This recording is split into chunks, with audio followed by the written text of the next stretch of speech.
A network of femtocell is an all-wireless mesh network which provides multi-hop connectivity among home nodes B, mobile nodes, and the cellular core through special nodes called local femto gateways. This video explains the making of the network of femto testbed, which is dedicated to the proof of this concept using off-the-shelf technologies.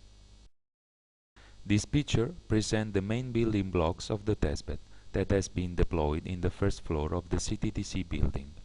Three are the main parts of the platform: the mesh network, the cellular system, and the experiment infrastructure given by the extreme testbed of the IP technologies area of the CTTC. More in detail: 12 multi-radio IEEE 802.11 mesh routers, 12 SagenConf femtocells, 1 for each router, a new MTS core network emulator, a packet gateway to the Internet, 23G user equipments, the extreme testbed tools that allow dynamic and flexible experiment configuration and management. So far, every mesh router is connected to the UMTS network emulator via the UH interface. In the final architecture, wireless routers will be connected via an 802.11 mesh network to a local femto gateway, which will be connected to the UMTS network emulator via the UH interface. Now, we are going to show step by step the procedure for the integration of the different parts of the platform. The first thing to be done is to register the SagenConf femtos in the cellular core network. To do it, we raise the radio and RNC layers from the command line interface of the femtocell. The registration process of the other 11 units composing the testbed is completely identical.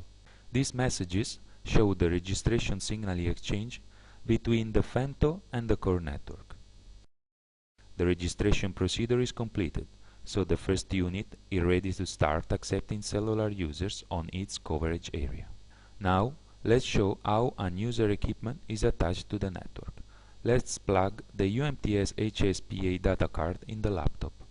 Automatically, the UE sends the request message to the network that recognizes the IMSI previously registered in the core network emulator.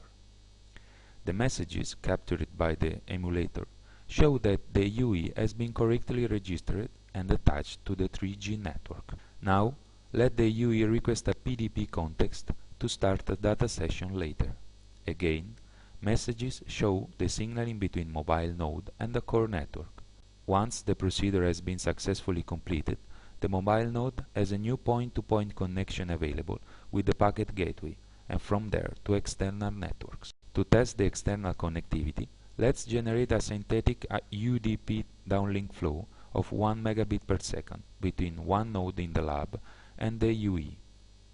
Wireshark displays the UDP packets coming into the 3G interface of the mobile node, as well as the obtained throughput, which is 1 megabit per second as expected.